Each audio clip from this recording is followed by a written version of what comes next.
Greetings, everyone, and welcome to the Florida Mental Health Counselors Association webinar entitled Mindfulness Applications for Clients with Sex and Gambling Addictions. This is the 11th and final webinar for our 2019 Emerging Issues in Mental Health Counseling webinar series. My name is Aaron Norton, and I am the president and chair of FMHCA's Education, Training Standards, and Continuing Education Committee. I'll be your moderator today. And I'm also going to kick things off by asking a couple polling questions here. So select all that apply. Which of the following best describes you? Your options are licensed mental health professional, registered intern, counseling student, counselor educator, and finally, other. So let's launch our results. 56% of you said that you were licensed professionals, 22% said they are counseling students, 11% are registered interns, 11% counselor educators, and finally 11% other. Now we will also launch our second and final polling question. This one's about which of the following learning objectives you're most interested in hearing about today. Your options are 1, learn and be able to define mindfulness and its mechanisms. 2, specific mindfulness exercises and concepts, or 3, learn current research findings from neuroscience that apply to mindfulness. Looks like 67% of you are most specific mindfulness exercises and concepts. 22% are most interested in the neuroscience research, and finally 11% are most interested in mindfulness and its mechanisms. All right, so without further ado, I'm going to go ahead and introduce today's presenter. Dr. Rory Reid holds a master's degree in social work and a doctorate in clinical psychology with a dual emphasis in neuropsychology and marriage and family therapy. He completed his postdoctoral fellowship in the Department of Psychiatry at UCLA, and additional postdoctoral training in clinical research through Harvard Medical School. He's currently a research psychologist in the Department of Psychiatry at UCLA. Dr. Reid was the principal investigator for the DSM-5 field trial and the proposed criteria for hypersexual disorder, and has published numerous research articles on problem gambling and hypersexual behavior in science. Dr. Reid has worked clinically with hundreds of individuals, couples, and families negatively impacted by hypersexual behavior and problem gambling. His work has been featured in press outlets such as the New York Times, the Wall Street Journal, Time Magazine, as well as TV specials on ABC, CBS, and Fox News. He serves on the editorial boards for several peer-reviewed journals and has trained and educated mental health professionals, industry specialists, government organizations, and lay audiences around the world. So ladies and gentlemen, please welcome today Dr. Rory Reid. Hello, everyone.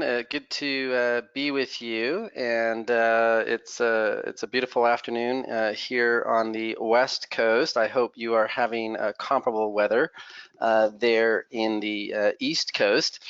I was actually just out that way. Well, I was in the Caribbean doing some training out there the week before last, and gorgeous, gorgeous weather.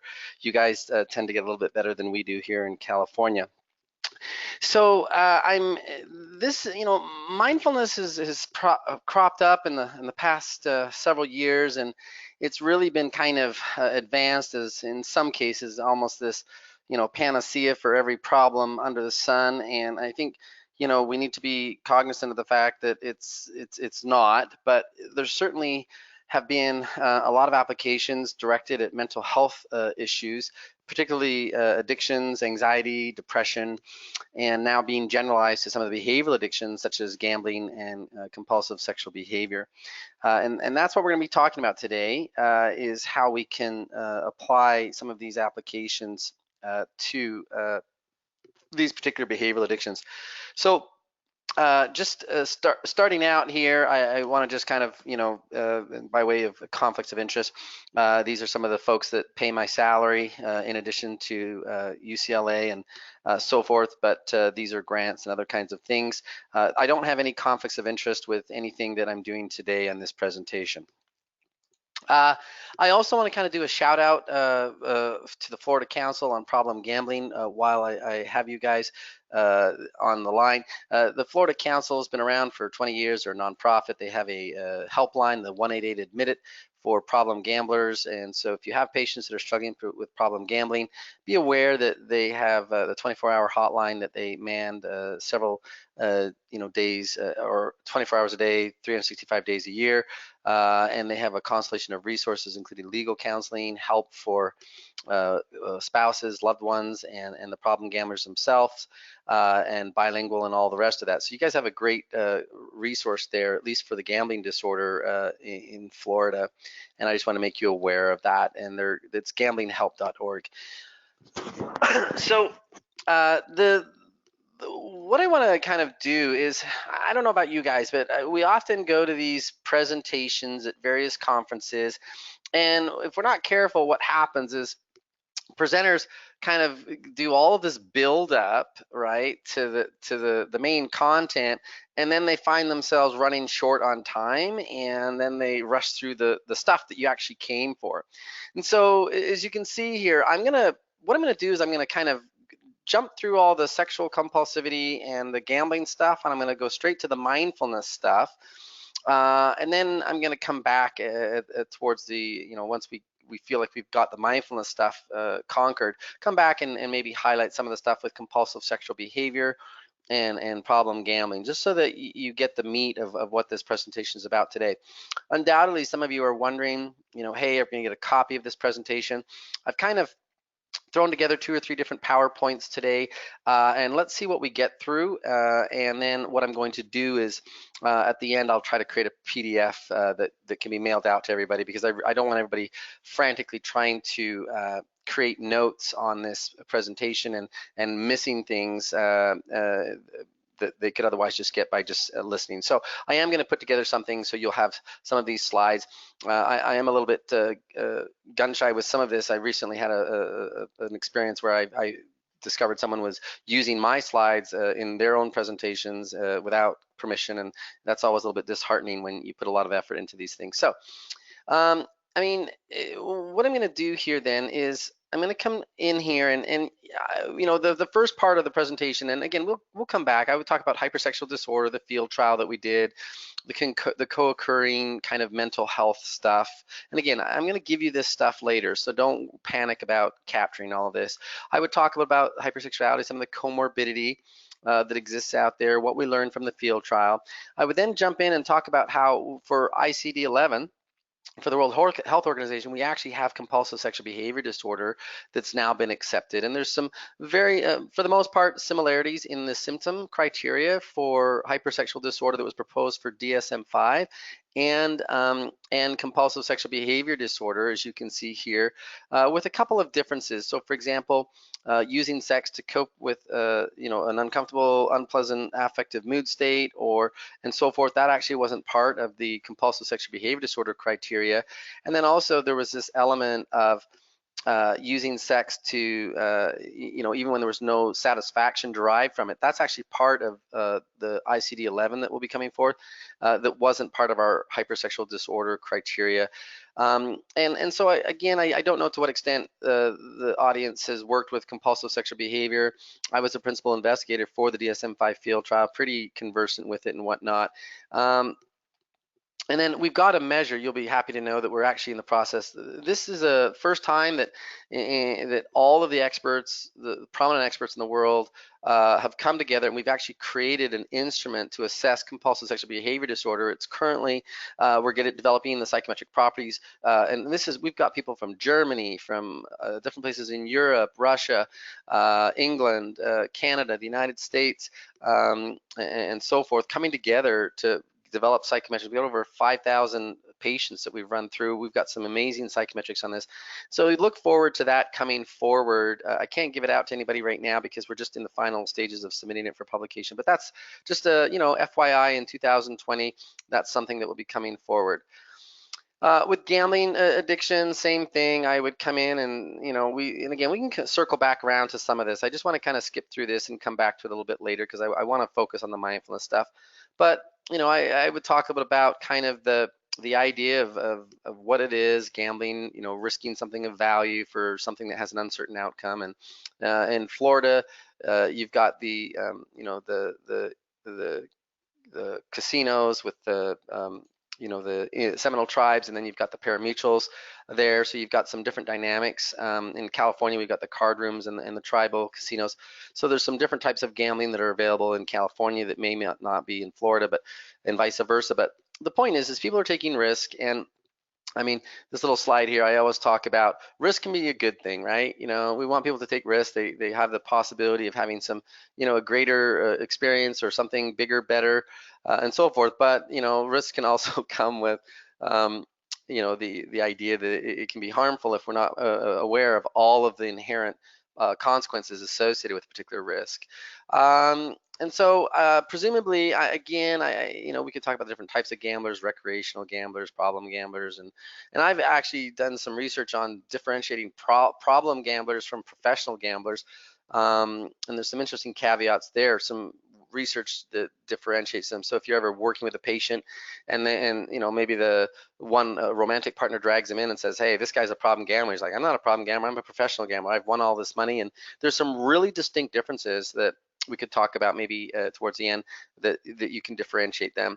The symptom criteria for gambling disorder, again, I'm going to make an assumption that everyone here is somewhat conversant with that. If not, you can flip open your DSM-5. I don't want to really utilize a lot of our time on this, just because, again, the emphasis here is on mindful applications for these disorders, not really, going into great detail about the disorders themselves.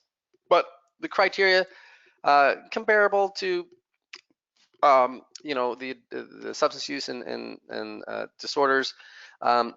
And as most of you know, DSM-5 gambling disorder got put into non-substance related disorders, but in the section on substance related disorders. And part of that was because the research had just evolved to such a point that there were so many similarities in not just the mechanisms of action that were implicated in gambling disorder, but also in treatment interventions that were helpful for substance use disorders that generalize to gambling disorders.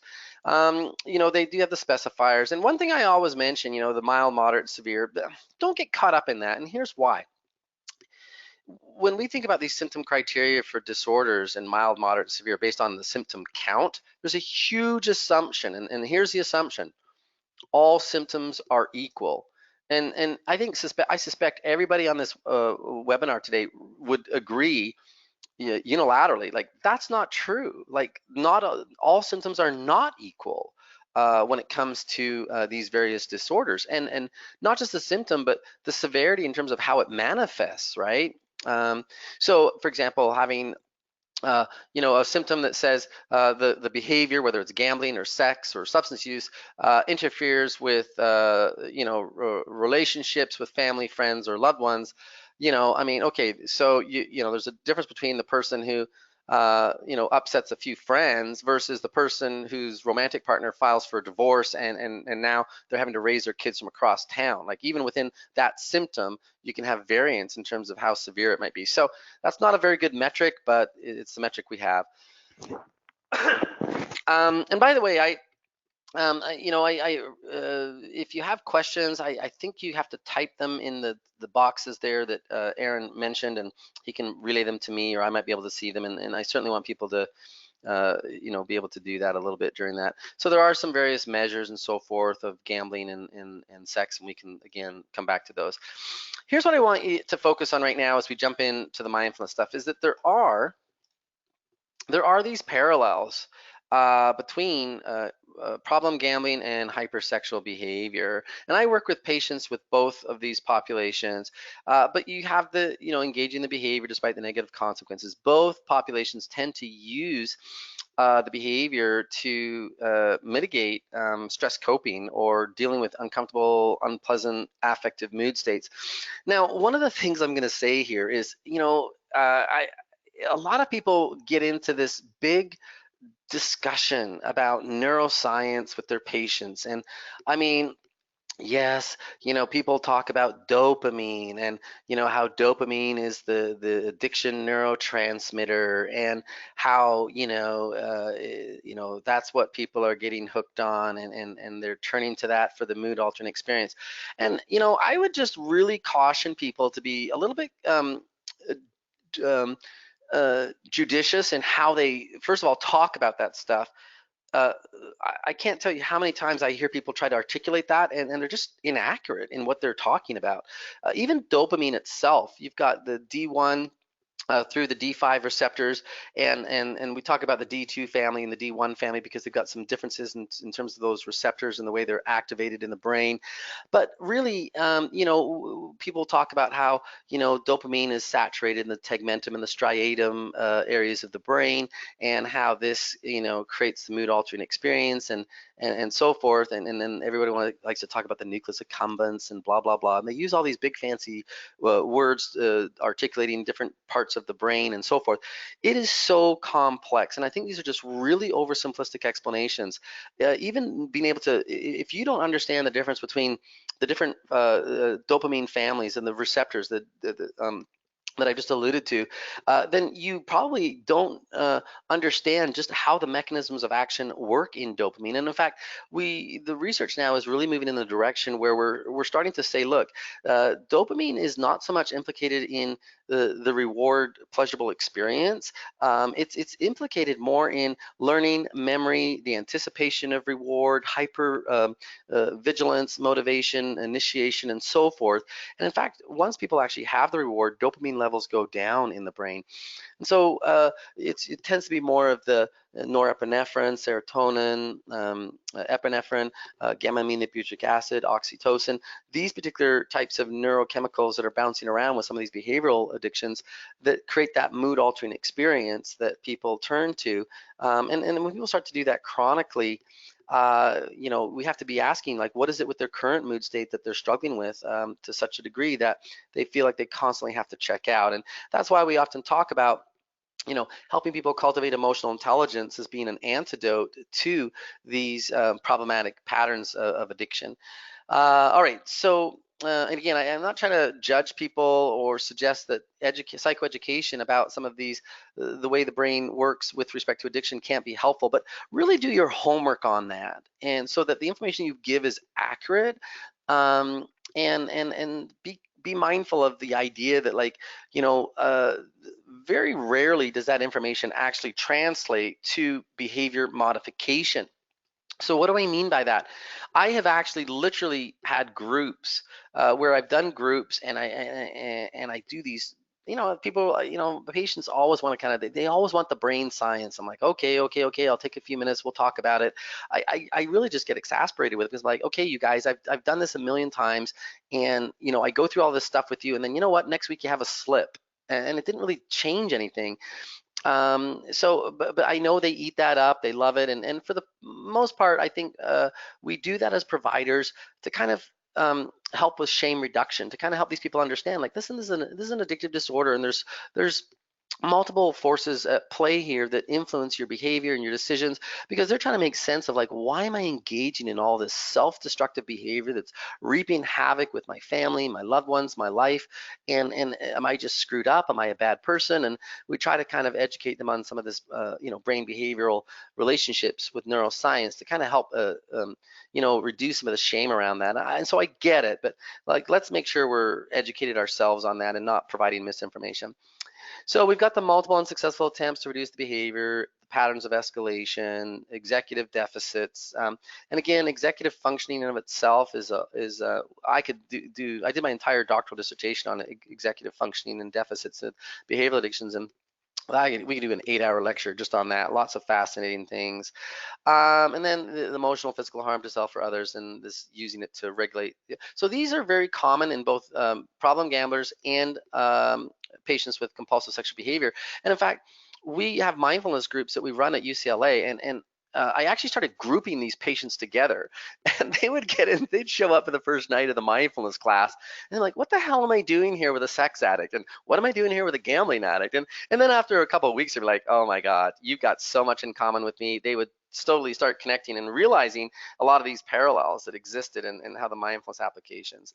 There's all these associated features with these two things, such as, the loneliness, hypersensitivity, interpersonal sensitivity, the shame, impulsiveness, co-occurring substance use problems, depression, anxiety, and clinical levels of impulsivity. We published this paper a few years back, and basically we had comparable levels of impulsivity with the gamblers and the hypersexual patients, as we saw with people that had methamphetamine dependence.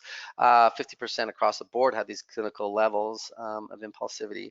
And so again, let's come back and visit some of this stuff with, the similarities and some of the differences. And this was a paper I published, self-reported differences on measures of executive function in a patient sample of pathological gamblers. And then I did the exact same thing with hypersexual patients, same journal even. And literally, I could have just searched and replaced the word problem gamblers with hypersexual patients, and pretty much had the same results and the outcomes in terms of the findings. But and so there's more and more research now coming out to kind of show those. So let's kind of move past this. I want to kind of talk about this model here so that we understand this, and then we can jump into the mindfulness stuff and kind of talk about how mindfulness actually helps attenuate some of these types of issues. So, we have this tension reduction, affect regulation model of these behavioral addictions where people have this unpleasant mood states and then they turn to the addictive behavior to escape and disassociate, and then that's used to tranquilize, whether it's sex or gambling, but then that creates more shame and anxiety, and it kind of creates this toilet bowl effect on this. So this is kind of that pattern that we see people turning to the behavioral addiction.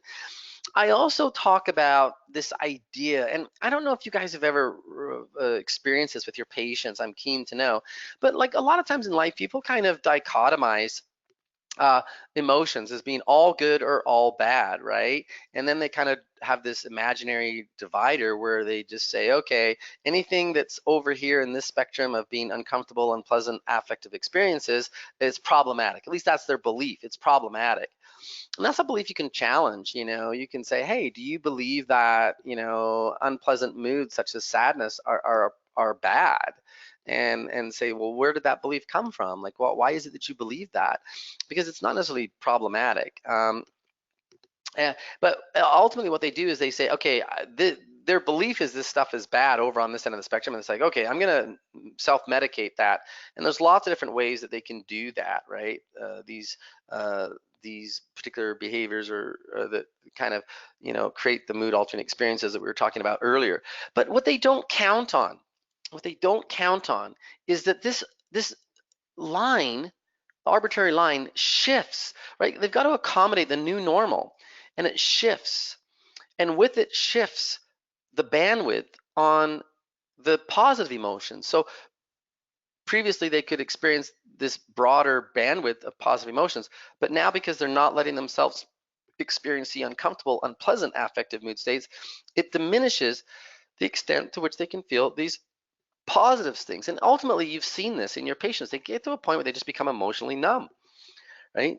And the idea here is like, listen, you can't really fully experience a sunny day unless you're willing to really lean into, be present with a rainy day. But people, they say, a rainy day is bad and they don't want to go out in the rain, metaphorically speaking, of course. And so that actually diminishes how much they can fully um, uh, understand and accept and be grateful for a sunny day. So I'm going to jump ahead here, and what I'm going to do is I'm going to jump into kind of talking about mindfulness, problem gambling, and this again can generalize to compulsive sexual behavior. So and I don't have the advantage of actually interacting with you. I wish I did, because I love having like a small group where we can just kind of have the dialogue and we can talk about this kind of stuff and get your feedback. And I don't have the advantage of the being able to look at your facial cues and all the rest of that. But one of the things that I want to do is I want to kind of give you information that is advantageous to you clinically, but also, when you work with patients that are for mindfulness and you're kind of getting them introduced to the concepts of mindfulness, there's some really kind of foreign concepts in mindfulness. And so part of this you're almost doing a sales job, right, to your patients, to kind of talk to them like, listen, I know you're going to try this stuff. It's going to have this Buddhist kind of Zen kind of a dynamic to it. Some patients are like, what the hell is this? This is weird. But they have to be able to understand like how it generalizes. And so part of it is kind of educating them about the science of mindfulness and how it's helpful and how it works. And so again, when I get you some of these PDF of some of these slides that we're using, I encourage you to kind of, whatever you find helpful, to actually use it with patients. In my office, I have a big, 40-inch monitor that's an extension of my laptop and on the wall. So when patients sit down, I can actually do some psychoeducation on some of this stuff, and whether you can show them on your computer screen or whatever. But like, I talk to them and say, listen, there's a lot of things being talked about with mindfulness. The first thing I want patients to do is I want them to understand it's a philosophy, right? And the philosophy is one of cultivating this increased awareness to our moment to moment experience. And we're doing this in a non-judgmental way. And we'll come back and revisit that non-judgmental facet to this, because that non-judgmental facet to this can really be difficult and challenging for people. So we will come back and try to visit that. But it's a philosophy. The second thing is it's also a practice, right? And so we talk about historically some of these principles of Buddhism and so forth were kind of medicalized by John Kabat-Zinn back in Massachusetts at General Mass Hospital.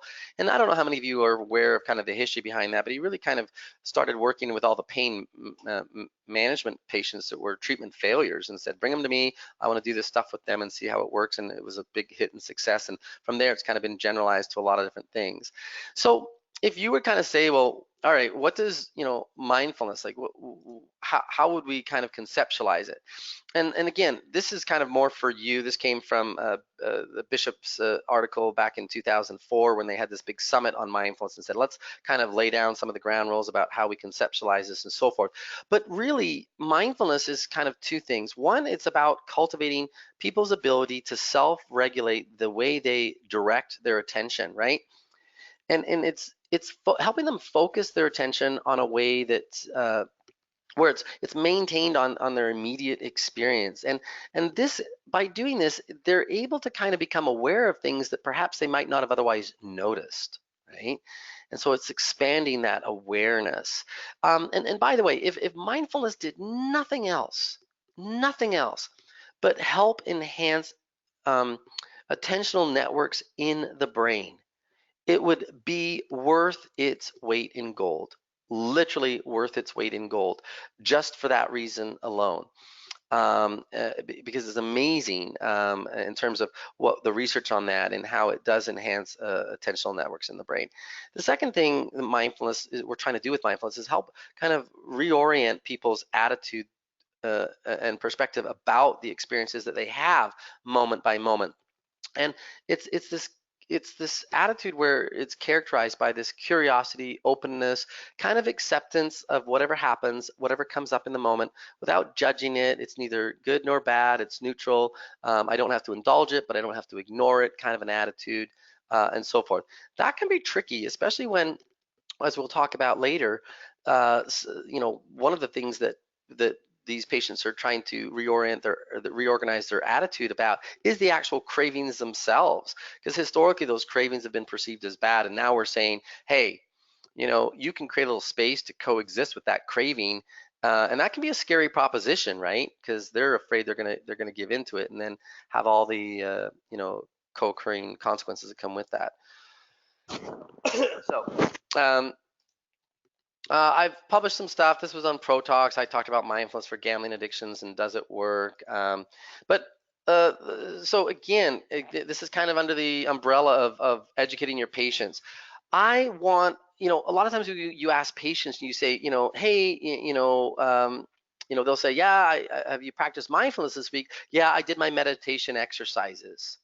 I'm like, whoa, whoa, whoa, whoa, whoa. Okay, you've got to make sure, and I always emphasize this to patients, meditation is the vehicle through which you can cultivate mindfulness, but meditation is not mindfulness in and of itself. right? And so I talk about, like, this analogy, and this is my analogy. Come up with your own if this doesn't work for you. This would be like saying a road trip as part of a vacation is synonymous with just traveling in a car, right? While a car is a vehicle through which one is able to visit various destinations that contribute to the overall vacation experience, we would be amiss to limit the description of a vacation to just riding in a car. And anyone who's been on a road trip knows that there's like 1,000 small breathtaking moments where we kind of experience majestic views and so forth. Similarly, meditation is a vehicle to cultivate a wide array of mindful moments, experiences, and increased levels of awareness. So don't let your patients kind of limit their description of being mindful to just meditation, right? And so I kind of use this like kind of analogy of saying, hey, you're on a road trip, and meditation is the car, but mindfulness is kind of all of these amazing breathtaking experiences that you have while you are traveling in the car. So make sure, again, my suggestion is help them really understand that, like, just because they meditated didn't mean that they cultivated mindful experiences, right? They could have meditated and fallen asleep, and there's nothing mindful about that, right? So all right, so we talk about this idea that the meditation is a vehicle to cultivate these mindful moments, helping them regulate attention, reorganize their experiences, and to increase, insights and awareness. I often use this, strengthening by straining, stressing, and stretching muscle. I know that's kind of corny, but the idea is, like, and I always tell patients up front, and again, I'm talking about this in a way where I'm trying to coach you guys on how to maybe talk to your patients about some of this stuff to get them really on board and committed to actually doing this. But if a patient came in and said, oh yeah, I really want to have bigger biceps, and we told them, hey, well, you need to go work out in the gym, and you need to strain, stress, and stretch those muscles in the gym to strengthen them. And then they come back a week later and said, well, I went to the gym every day this week and my muscles don't feel any stronger. We'd roll our eyes. We'd be like, okay, why don't you just keep doing this for about 3 months and then come back and talk to me, and and we can, you might notice a difference then. It's the same thing with mindfulness. Like, if we take a look at some of the research on mindfulness, like, in these studies where we do neuroimaging pre-post, it's a minimum of like 8 to 12 weeks before we start actually seeing gray matter density changes and other kinds of changes in the brain that correlate with behavior modification. So they really need to kind of, recognize that, put that in perspective. So let's talk about attention, because remember, one of the first things that we're doing with mindfulness applications is the mindfulness itself is helping them, or the meditation is helping them to be able to enhance their attention and learn how to regulate their attention more effectively, right? And you think about, how even the addictions themselves are kind of problems with attention, right? Where people aren't able to focus their attention on the things that matter most, and their attention is being diverted to things that are the addictive behaviors that are problematic. So, one interesting model that we published in Neuropsychiatry, the Journal of Neuropsychiatry, a while back, was kind of talking about, like, how these addictive patterns of behavior might be conceptualized as problems with attention. So think about this. In an attentive condition, I'm able to focus on work, right? And I'm able to, sustain my attention on the target, which is work, and I'm able to inhibit my attention on the distraction, whatever it is. But in an inattentive condition, I'm not able, and there's two mechanisms here, okay? And this is implicated in the anterior cingulate cortex of the brain and in the dorsolateral prefrontal cortex. It's those two regions that do that little dance of conflict monitoring, and what they're doing is they're basically, communicating back and forth to say, is there competing interests for how I focus my attention? And so the two mechanisms are, one is sustaining my attention, and the other mechanism is inhibiting my attention from a distraction. But in an inattentive condition, they're not able to do that. So the person with a behavioral addiction ends up, disinhibiting their attention from the target, which is what they need to be focusing on, for example, work, and then they end up redirecting their attention to the distraction, such as, gambling or sex. And so it's this inability to sustain attention and vigilance on the target and inhibit focused attention to the distractor. So I'm supposed to be working, but instead, I get started having these little random thoughts that, distract me. I hope you all appreciate that slide. It took me a little while to figure out how to animate that. So, all right. So again, kind of the so what. Well, if mindfulness could help focus attention on things that mattered and help people disinhibit their attention from thoughts, feelings, or urges that they may have to engage in their problematic gambling or sexual behavior, it would be worth its weight in gold. And the good news is it does a lot more than that. And we've published studies. This is a study that we did on in clinical psychology on mindfulness, emotional dysregulation, and so forth with hypersexual patients. There's other ones that have come out with gambling and so forth. But collectively, this is what you want your patients to kind of grasp, because there's going to be this moment where they're not going to really see how it generalizes, right? And so the mechanisms of mindfulness, like how it helps change their behavior. One, mindfulness helps patients, and again, if you were to talk to any of my patients, they would be able to articulate this. I drill this into them. Why do you? Because if they don't understand the function of mindfulness, like how does this function in terms of helping me change this behavior that's reaping havoc in my life? If they don't get this, it's going to really take away from what might otherwise be a heightened motivation to actually practice mindfulness. So, I asked them beginning of the session, all right, again, why do we practice mindfulness? How does it help? What are the mechanisms that it operates on to help create the change that you're seeking? So one is it helps them cope more effectively with uncomfortable feelings. And we'll talk about each of these here shortly in terms of how it does that. It helps them deal with the stress that can often precipitate acting out. And then it helps increase their tolerance for cravings, attenuates the impulsivity, and it enhances their attention, as we talked about. So I want patients to understand. And part of this is, I don't know how many of you, I noticed there's a bunch of, several of you that were interns, and maybe you guys are maybe too young. And again, I'm making an assumption that you're not non-traditional students, but you're maybe too young to have seen Karate Kid. But in Karate Kid, Mr. Miyagi, he's got Daniel, cleaning all of these cars, right, in his parking, in whatever his junkyard or whatever, and if there's this wax on, wax off, wax on, wax off, and Daniel gets exasperated with this after a while because he wants to know, like, how is this helping with karate? And then there's this moment where Mr. Miyagi starts to, kind of have him do the wax on, wax off movements while he comes at him, kind of like with the, the karate chops and all of that. And there's this moment where Daniel realizes how practicing and how the wax on, wax off, cleaning all these cars has strengthened his muscles and his ability to defend himself against a potential attacker in karate. It's that moment where he realizes how the wax on, wax off generalizes to the challenge that he has ahead of him. And we want our patients to have that moment where they understand how the meditation and the mindfulness generalizes to their behavioral addiction. And this is kind of helping them understand that in a certain way. So I hope maybe, and again, maybe that analogy is helpful, maybe not, but I would want you to think about that. All right. So I want to come back to these particular. Well, no, I can talk about this right now. And like I said, I've put together a couple different slides here from some different PowerPoints. So a couple of steps in mindfulness. One is mindfulness is these components. We've actually delineated these through neuroimaging and EEG findings, where we can actually show you different parts of the brain that are activated in each of these separate kinds of experiences.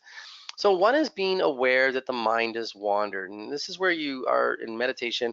You are trying to cultivate this ability to focus your attention, but when you become aware that your mind has wandered from whatever it is you're focusing on, like your breathing, that when we practice that daily, all of a sudden what you notice is like, hey, I notice sooner when my mind wanders. Like a lot of times people spend minutes, even more, maybe 5-10 minutes mind wandering. And then they realize like, okay, yeah, I got off task, I got distracted. And the idea here is that when you practice this every day, all of a sudden your mind wanders, and your brain kind of gets conditioned to telling you, hey, your mind's just wandered. You need to let it go and refocus. So we also have people notice, where's your mind wandered. It's wandered to judging thoughts, to planning thoughts, to anxious thoughts. Just kind of making a comment, a note there, like where my mind wandered. That's kind of more just to help them understand the pattern of wandering. And then letting go. We should emphasize this letting go more, because this is that wax on, wax off moment as well, right? So when they have a thought that about I should go to the casino and gamble, or I should go get a hooker and have sex, or I should go masturbate to porn, and whatever their compulsive sexual behavior is, or problem gambling, you know, often patients will say, yeah, I fight the thought, and then finally I just give into it because it becomes so exhausting to fight the thought. Well, in practicality, they fight it for what, 2 or 3 minutes, and then they go act out. I mean, we all know that. But the idea here is if they're practicing letting go of tangential thoughts in mindfulness, and they have to do that 50 or 100 times. Now, whenever they're in work and they're having these distracting thoughts about acting out, it's kind of like, I can let go of that thought. Oh, it just came back. I can let go of that thought. They're like, no big deal. I'm used to letting go of thoughts that when my mind wanders hundreds of times when I practice mindfulness. This intrusive thought about gambling, or this intrusive thought about problematic sex, yeah, I can keep coming back and I'll just keep letting it go. That's fine, because they've given themselves that experience when they've been practicing their mindfulness stuff.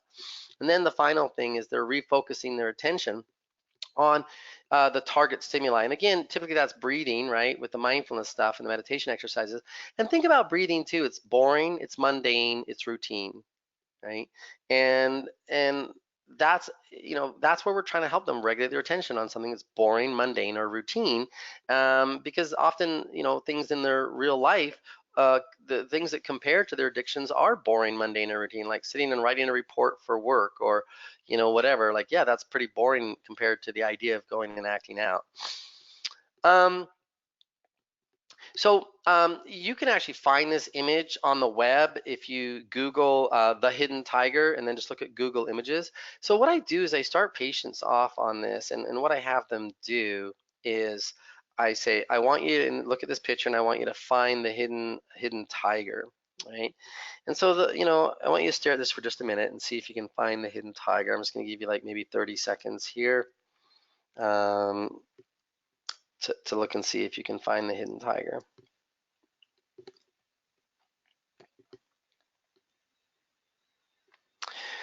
So for the sake of time, I'm gonna point it out to you. The hidden tiger is actually in the stripes of the tiger. See here, THEHIDDEN, and then tiger down his leg, TIGER, right? And everyone, people, when I present this at a conference, people are like, oh, that was tricky, And the reason I do this is because I want patients to realize that what happens is they come into therapy with a lot of experiences and history and biases, and those attentional biases can sometimes impair their ability to see things that are right in front of them.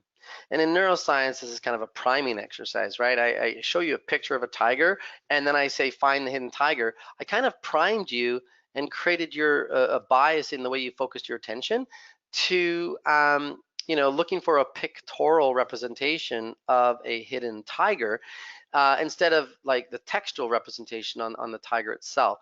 And so in therapy, we keep coming back to this, like, hey, in your mindfulness stuff this week, did you discover any hidden tigers? And the idea is I learn how to regulate my attention. I kind of free myself from that attentional bias, so I'm able to see things or become aware of things that I might not have been aware of historically. So this is kind of an interesting exercise you can do with patients to kind of, tell them, like, listen, this mindfulness stuff, it's different. It's kind of different than what you're used to in terms of Western society and Eastern philosophy. And so there's going to be some things that are just like, you just got to stick with them. And even though you might not be able to see it or understand it or get it at first, stick with it, and you will start to discover hidden tigers in your mindfulness applications and practice. So the first thing that I want to jump into here is, we talked about these different mechanisms of mindfulness. One is the coping with uncomfortable unpleasant affective experiences. And I use this this analogy. I showed you this kind of scale and how it, people kind of turn to their addictive behaviors to kind of, not willing to experience the rainy day, diminishes their ability to which they're able to experience a sunny day. In mindfulness, what we're doing, okay, is we're taking them and we're saying, look, all of these uncomfortable emotions you've been avoiding, whenever they come up, we want you just to pay attention in your body, what you experience, right, in the wake of these uncomfortable, unpleasant moods. So we're kind of getting them to lean into these uncomfortable, unpleasant emotions, right, to learn how to be present with them and not judge them. So when you experience that uncomfortable emotion, just pay attention to what happens in your body and don't judge that emotion as being good or bad. Don't make up a story about that emotion, right? So a lot of times that's where people get stuck. We talk about pain is inevitable, but suffering is optional. The idea is like, pain might be just an uncomfortable emotional experience. Suffering happens when we start to make up a story to explain that emotion, and then we somehow we prolong that pain, and we have this extended suffering. The shelf life of most emotional experiences, if you look at EEG kind of patterns, it's like 90 seconds. And then all of a sudden that emotion in the brain in terms of your EEG patterns actually dissipates.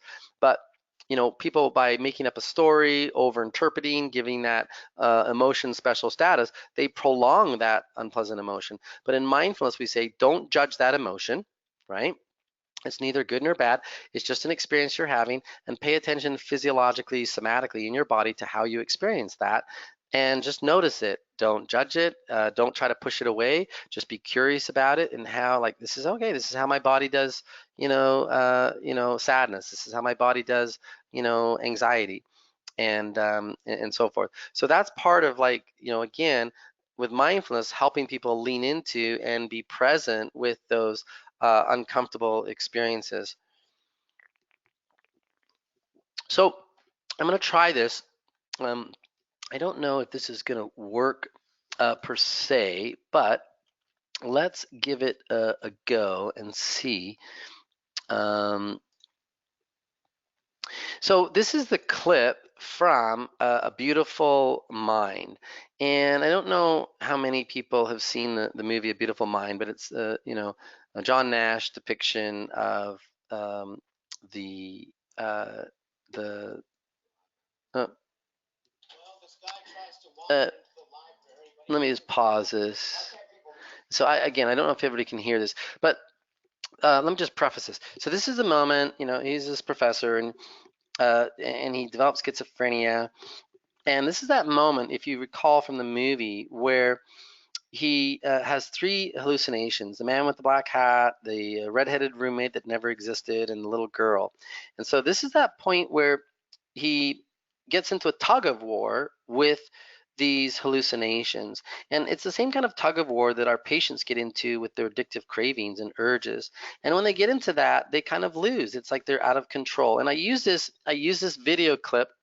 And again, I might be able to post it on a website. You can just download it. I use this little video clip in sessions with patients to kind of teach this principle of how getting into a tug of war with your addictive cravings, you'll spiral out of control. And so again, let me, I'm hoping that you can maybe hear this. If you can't, then I'm sorry, but I'm going to put my microphone close to this. And he goes totally nuts.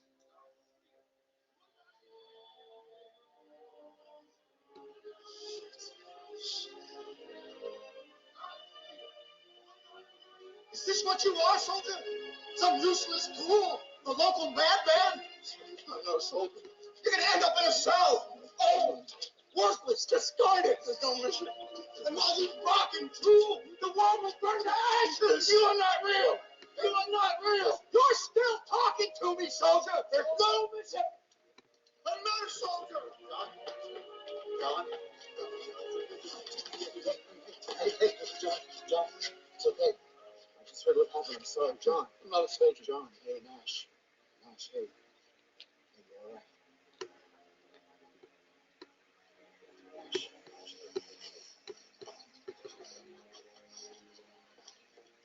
Ladies and gentlemen, great John man. So that that's the point where he gets into the tug of war with his cravings. And I kind of teach patients, like, when you get into that tug of war with your cravings or those uncomfortable, unpleasant emotions, you feel like you're out of control. Those are the moments where you feel powerless and so forth. And part of it, again, stems from the belief that, like, those experiences are problematic. And as many of you know, John Nash, based on true story, later reorganizes his relationship with those hallucinations. And the way which he reorganizes the relationship with the hallucinations is he co-creates a space that says that hallucination can coexist with me. I don't have to slay the dragon. I don't have to get into this tug of war with it. I can just, I don't have to ignore it. I don't have to give into it. I can just, like, note that it's there, and that's it. I don't have to pay attention to it. I don't have to feed it. And what he didn't realize is, at the time, he was kind of taking a mindful approach with these hallucinations, and it completely helped him learn how to function with these hallucinations without giving into them, without kind of becoming emotionally dysregulated. And then there's this other part towards the end of the movie when he gets the Nobel Peace Prize. And again, I show this clip to patients as well to kind of just show them, like, once they learn to reorganize their relationship with the cravings, the uncomfortable, unpleasant emotions, and so forth, they'll find themselves in a way where they don't have to react to these things that takes them down that that slippery slope. So this is when he's getting the Nobel Peace Prize.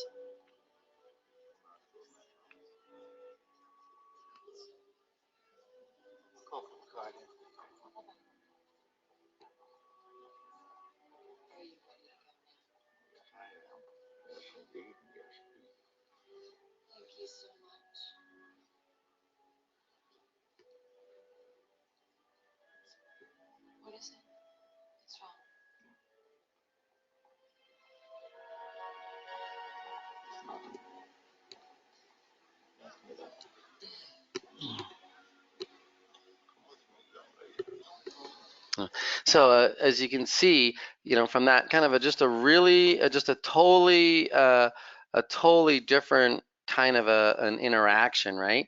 Than the other things. So again, you may have some slides that you want to use that are similar to that, but those are the two video clips that I use to kind of do a little bit of an induction and help people realize, hey, being present with these experiences, we create this space where we can coexist with something uncomfortable, and rather than reacting to it and getting into a tug of war with it where we spin out of control.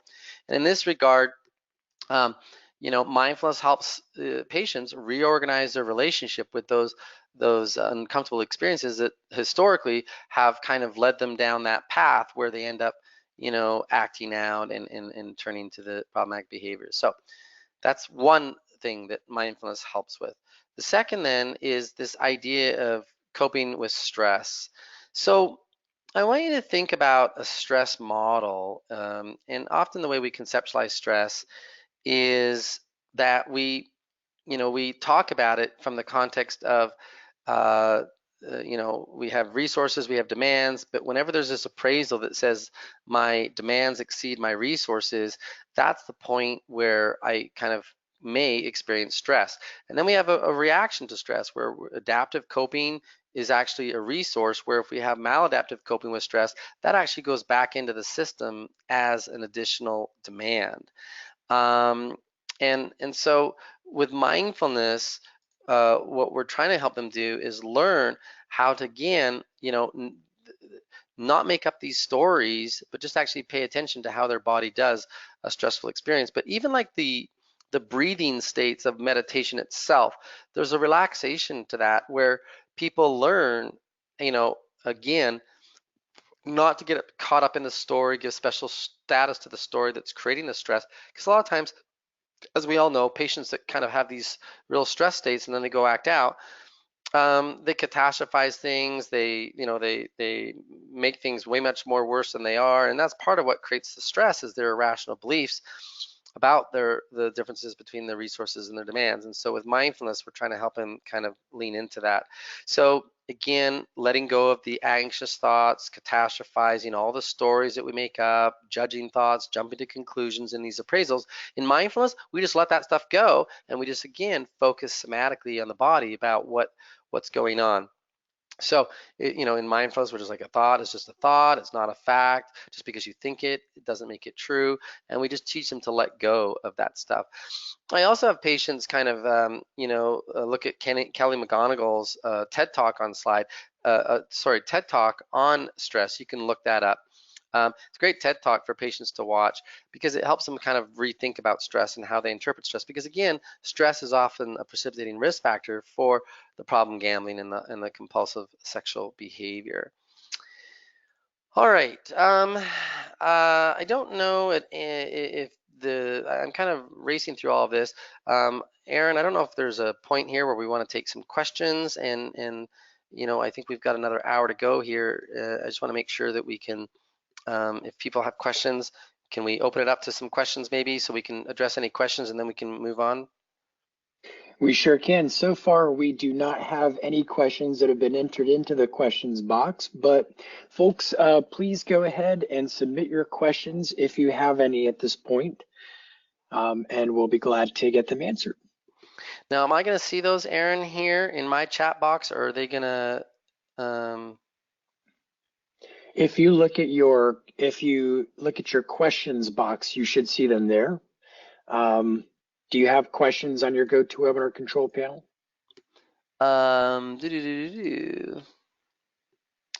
Yeah, I've got. I just in the chat box is where I would see the questions, right? There's a separate box called questions. Do you see that one on your menu? Yeah, I do not. Okay. Okay. Maybe it removes that option for presenters. Okay. So we could have them though put it in the chat box if you prefer. Yeah, that's fine. If you guys have questions, just type them in the chat box as we're going along here, and that way I can kind of take a look at those. So in that chat box, I'll just put the type questions here.